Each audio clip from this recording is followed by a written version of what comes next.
Genius, ये शब्द सुनते ही हमें दुनिया के सबसे महान साइंटिस्ट एल्बर्ट आइंस्टाइन याद आते हैं, जिन्हें दुनिया का सबसे बुद्धिमान व्यक्ति माना जाता है। यहाँ तक कि 14 मार्च को इनका बर्थडे जीनियस डे के रूप में मनाया जाता है। वीडियो को पूरा आखिर तक जरूर देखना। आप सर आइंस्टाइन के बारे में 32 ऐसी बातें जानोगे जो वाकई आपको हैरान कर देंगी। नंबर 32। जिस साल ग्रेट साइंटिस्ट गैलीलियो गैलीली की डेथ हुई थी, उसी साल सर आइजक न्यूटन का जन्म हुआ था। और जिस साल ग्रेट साइंटिस्ट जेम्स मैक्सवेल की डेथ हुई थी, उसी साल सर एल्बर्ट आइंस्टाइन का जन्म हुआ था। नंबर 31। आइंस्टाइन का ये फोटोग्राफ देख रहे हैं आप? कुछ समय पहले इस फोटो को नीलाम किया गया। ये 80 लाख रुपए में बिकी। इस मशहूर तस्वीर पर इस महान साइंटिस्ट के सिग्नेचर भी हैं। इस फोटो को प्रिंसटन यूनिवर्सिटी में 14 मार्च 1951 को आइंस्टाइन के 72वें बर्थडे पर खींचा गया था। फोटोग्राफर आइंस्टाइन को मुस्कुराने के लिए कह रहा था, लेकिन सर आइंस्टाइन उस दिन कई फोटोग्राफर्स के लिए ऐसा कर चुके थे, इसलिए हंसने के बजाय उन्होंने जीभ बाहर निकाल दी। नंबर 30। आइंस्टाइन ने अपनी अंतिम सांस लेते वक्त कुछ शब्द कहे थे जो कि जर्मन भाषा में थे। अनफॉर्चुनेटली जो व्यक्ति उस समय उनके साथ मौजूद था वो जर्मन भाषा नहीं जानता था। इसी कारण उनके अंतिम शब्द हमेशा के लिए राज बनकर दफन हो गए। नंबर 29। आइंस्टाइन के पास बहुत युवा आया करते थे। वो आइंस्टाइन से उनकी सक्सेस का राज पूछते थे। एक बार एक युवा उनके पास आया और कहने लगा, सर आज सारी दुनिया में आपका नाम है, लोग आपकी तारीफ करते नहीं थकते। प्लीज मुझे बताइए कि महान बनने का मूल मंत्र क्या है। जानते हो दोस्तों आइंस्टाइन ने क्या कहा? सिर्फ एक शब्द, लगन। नंबर 28। एक जीनियस होते हुए भी इस महान वैज्ञानिक की याददाश्त बेहद कमजोर थी। वो नाम, तारीखें और टेलीफोन नंबर्स भूल जाते थे। यहाँ तक कि उन्हें खुद का नंबर भी याद नहीं रहता था। एक बार उनके सहकर्मी ने उनसे उनका टेलीफोन नंबर मांगा। आइंस्टाइन पास रखी डायरेक्टरी में अपना नंबर ढूंढने लगे। सहकर्मी हैरान होकर बोला, आपको खुद का टेलीफोन नंबर भी याद नहीं है? आइंस्टाइन ने कहा, नहीं, किसी ऐसी चीज को भला क्यों याद रखूं जो मुझे किताब में ढूंढने से मिल जाती है। नंबर 27। उनकी याददाश्त से जुड़ा एक और किस्सा बेहद मशहूर है। एक बार आइंस्टाइन प्रिंसटन यूनिवर्सिटी से कहीं जाने के लिए ट्रेन से सफर कर रहे थे। ट्रेन कंडक्टर सभी पैसेंजर्स की टिकट को पंचिंग करते हुए आइंस्टाइन के पास आया और उनसे टिकट दिखाने को कहा। आइंस्टाइन टिकट अपनी जेब में ढूंढने लगे और जेब में टिकट ना मिलने पर उन्होंने अपने सूटकेस को चेक किया। जब सूटकेस में भी टिकट नहीं मिला तो वो अपनी सीट के आसपास खोजने लगे। कंडक्टर आइंस्टाइन को अच्छी तरह जानता था। उसने कहा कि यदि आपकी टिकट गुम हो गई है तो कोई बात नहीं, मुझे विश्वास है कि आपने टिकट जरूर खरीदी होगी। और ये कहकर वो दूसरे पैसेंजर्स की टिकट चेक करने लगा। लेकिन जब उसने देखा कि अभी भी आइंस्टाइन अपनी सीट के नीचे टिकट ढूंढ रहे हैं, तब वो फिर से आइंस्टाइन के पास आया। फिर उनसे कहा कि वो टिकट के लिए परेशान ना हो, उनसे टिकट नहीं मांगा जाएगा। कंडक्टर की यह बात सुनकर आइंस्टाइन ने कहा, वो सब तो ठीक है, लेकिन बिना टिकट के मुझे पता कैसे चलेगा कि मैं जा कहाँ रहा हूँ। नंबर 26। आइंस्टाइन अपनी जनरल और स्पेशल थियरी ऑफ रिलेटिविटी की वजह से पूरी दुनिया में जाने जाते हैं, लेकिन बहुत कम लोग जानते हैं कि 1921 में उनको Nobel prize theory of relativity के लिए नहीं, बल्कि फोटो इलेक्ट्रिक इफेक्ट की खोज के लिए दिया गया था। नंबर 25। आइंस्टाइन के सिद्धांत बेहद मुश्किल थे। उस समय बहुत कम लोग ऐसे थे जो उनके सिद्धांतों को समझ पाए थे। एक बार किसी ने आइंस्टाइन की पत्नी से पूछा, क्या आप अपने पति की थियरी को समझती हैं? नहीं, उन्होंने बड़े आदर से जवाब दिया, लेकिन मैं अपने पति को समझती हूँ और उन पर भरोसा किया जा सकता है। नंबर 24। आइंस्टाइन को बाल कटवाना बिल्कुल पसंद नहीं था। उनके बाल हमेशा बिना कंघी किए होते थे। आज आइंस्टाइन का बिना कंघी किया हुआ hairstyle genius hairstyle के रूप में देखा जाता है। नंबर 23। इतने बड़े साइंटिस्ट होने के बावजूद भी वे कार चलाना नहीं जानते थे और समुद्री यात्रा उन्हें बहुत पसंद थी, पर तैरना नहीं आता था। नंबर 22, सर आइंस्टाइन को जुराबे पहनना बिल्कुल पसंद नहीं था। एक बार अपने बचपन के बारे में बताते हुए वो बोले, मेरे पैर की उंगलियां इतनी बड़ी थी कि बचपन में हमेशा मेरी जुराबें फट जाया करती थी। मैं इस बात से इतना परेशान रहता था कि मैंने जुराबें पहनना ही छोड़ दी। सर आइंस्टाइन को किसी के भी सामने बहुत अच्छी तरह ड्रेसअप होना पसंद नहीं था, फिर चाहे वे परिचित के बीच में हो या अपरिचित के, उन्हें कोई फर्क नहीं पड़ता था। नंबर 21, बचपन में आइंस्टाइन को मंदबुद्धि लड़का माना जाता था। टीचर ने तो यहाँ तक कह दिया था कि ये लड़का जिंदगी में कुछ नहीं कर पाएगा। वही लड़का बाद में दुनिया का सबसे महान साइंटिस्ट बना। नंबर 20, जैसा कि मैंने बताया कि आइंस्टाइन को मंदबुद्धि कहा जाता था, एक बार आइंस्टाइन के मैथ के प्रोफेसर ने उनको लेजी डॉग कह दिया था। वो पढ़ाई में ज्यादा अच्छे नहीं थे, लेकिन मैथ ही बचपन से उनका फेवरेट सब्जेक्ट था।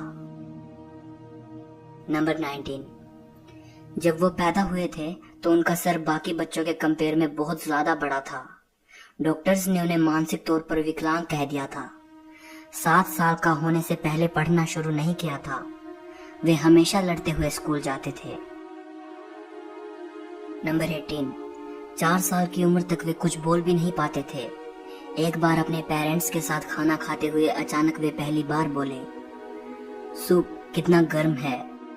ये सुनने के बाद उनके पेरेंट्स की हैरानी का ठिकाना न रहा। नंबर 17, आइंस्टाइन को साइंस में इंटरेस्ट तब हुआ जब वो 5 साल के थे और उनके पिता ने उन्हें एक कंपास लाकर दिया।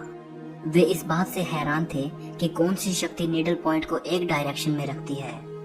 बस यहीं से उनके अंदर साइंस को लेकर इंटरेस्ट पैदा हो गया। नंबर 16, अमेरिका की विश्व विख्यात टाइम्स मैगजीन ने 1999 में एल्बर्ट आइंस्टाइन को पर्सन ऑफ द सेंचुरी, 20वीं सदी का सबसे महान व्यक्ति करार दिया था। नंबर 15, साल 1952 में आइंस्टाइन को इजराइल का राष्ट्रपति बनने का ऑफर आया, लेकिन उन्होंने ये कहकर ऑफर के लिए मना कर दिया कि वे पॉलिटिक्स के लिए नहीं बने, बल्कि साइंस के लिए बने हैं। नंबर 14, आपका फेवरेट साइंटिस्ट कौन है? शायद आप में से बहुत लोगों के फेवरेट आइंस्टाइन ही हों, बट क्या आप जानते हैं कि आइंस्टाइन के फेवरेट साइंटिस्ट कौन थे? Galileo Galilei. नंबर 13, पशु पक्षियों से उन्हें बेहद लगाव था। घर में उन्होंने एक बिल्ली पाली थी जो बारिश के मौसम में हमेशा उदास रहा करती थी। वे बिल्ली से कहते थे, मैं जानता हूँ कि तुम्हारे साथ गलत हो रहा है, लेकिन मैं ये नहीं जानता कि इस बारिश को कैसे खत्म करूं। नंबर 12, आइंस्टाइन को सिगार पीना बहुत पसंद था। आप उनके कई फोटोग्राफ्स में उन्हें सिगार पीते देख सकते हो। एक बार वे जल यात्रा के दौरान नदी में गिर गए और बाहर निकले तो पूरी तरह भीग चुके थे, लेकिन इस दौरान भी उन्होंने बड़ी हिफाजत से अपनी पाइप को बचाए रखा। नंबर 11, आइंस्टाइन ने परमाणु बम का आविष्कार नहीं किया, लेकिन उसे बनाने में उन्हीं के दिए सूत्रों का अहम रोल था। बाद में उन्हें इस बात का बहुत अफसोस हुआ कि उनके दिए सूत्र पूरी मानवता को खत्म कर सकते हैं। नंबर 10, आइंस्टाइन युद्ध को बेहद खतरनाक मानते थे। एक बार उनसे प्रश्न किया गया कि तीसरा विश्व युद्ध किस तरह के हथियारों से लड़ा जाएगा। इस बारे में उनका जवाब था, यह तो नहीं कहा जा सकता, मगर इतना जरूर कह सकता हूँ कि चौथा विश्व युद्ध पत्थरों से लड़ा जाएगा, क्योंकि तीसरे विश्व युद्ध से ये उन्नत सभ्यता नष्ट हो जाएगी और मानव फिर से स्टोन एज में चला जाएगा। नंबर 9, जब लोग आइंस्टाइन से उनकी प्रयोगशाला के बारे में पूछते थे तो वे अपने सर की ओर इशारा करके मुस्कुरा देते थे। एक साइंटिस्ट ने उनसे उनके सबसे जरूरी उपकरण के बारे में पूछा तो उन्होंने अपना फाउंटेन पेन दिखाया।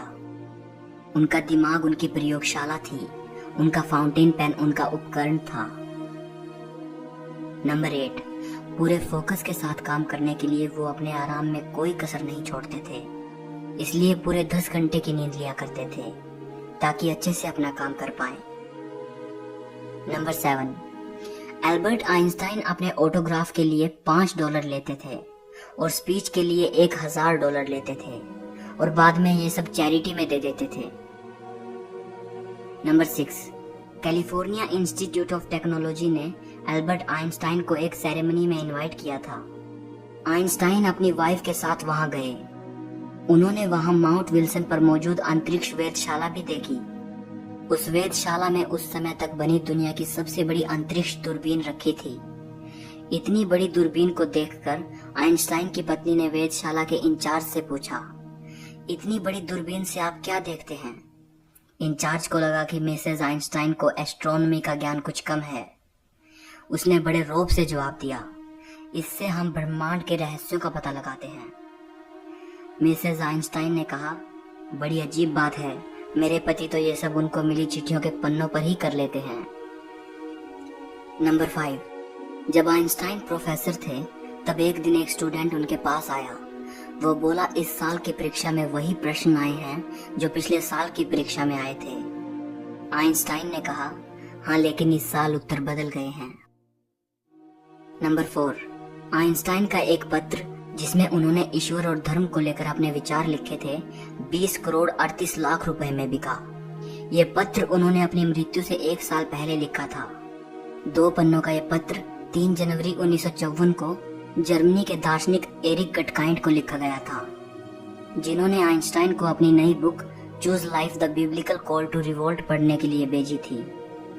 इस बुक के जवाब के तौर पर आइंस्टाइन ने एरिक को यह पत्र लिखा था। पत्र में वो कहते हैं, मेरे लिए भगवान कुछ भी नहीं बल्कि लोगों की कमजोरी से पैदा हुआ एक शब्द है। बाइबल आदरणीय तो है लेकिन प्राचीन कहानियों का संग्रह मात्र है।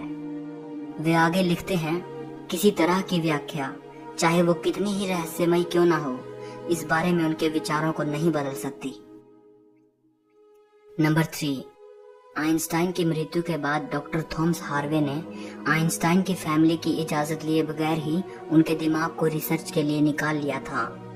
इस हरकत के लिए डॉक्टर हार्वे को नौकरी से निकाल दिया गया, लेकिन उन्होंने कहा कि ऐसा उन्होंने सिर्फ रिसर्च के लिए किया है और वो वादा करते हैं कि आइंस्टाइन के दिमाग पर रिसर्च करेंगे। उनके दिमाग को 20 सालों तक एक जार में रखा गया और उस पर रिसर्च की गई। रिसर्च में पाया गया कि उनके दिमाग में आम इंसान से ज्यादा सेल्स थे। यही वजह थी कि उनका दिमाग बहुत असाधारण सोचता था। नंबर 2, आइंस्टाइन अगर चाहते तो और भी जी सकते थे। अपने आखिरी समय में जब वो बीमार हुए तो डॉक्टर्स ने उनका ऑपरेशन करना चाहा, तो आइंस्टाइन ने इसके लिए मना कर दिया। उन्होंने कहा, अब जिंदगी को मशीनों के सहारे चलाना बेकार है। मैं अपनी जिंदगी जी चुका हूँ, आर्टिफिशियल तरीके से जीने में कोई मजा नहीं। नंबर 1, सोरबोन यूनिवर्सिटी में 1930 में आइंस्टाइन ने कहा था, अगर मेरी थ्योरी सही साबित हो जाती है तो जर्मन मुझे आदर्श जर्मन नागरिक कहेगा और फ्रांस मुझे विश्व नागरिक का सम्मान देगा।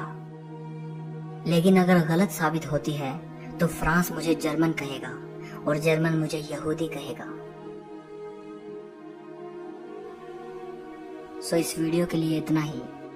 इस महान वैज्ञानिक की ये बातें अगर आपको पसंद आई हो तो लाइक जरूर करना। कमेंट करके मुझे बताइएगा कि आपकी सर एल्बर्ट आइंस्टाइन के बारे में क्या राय है।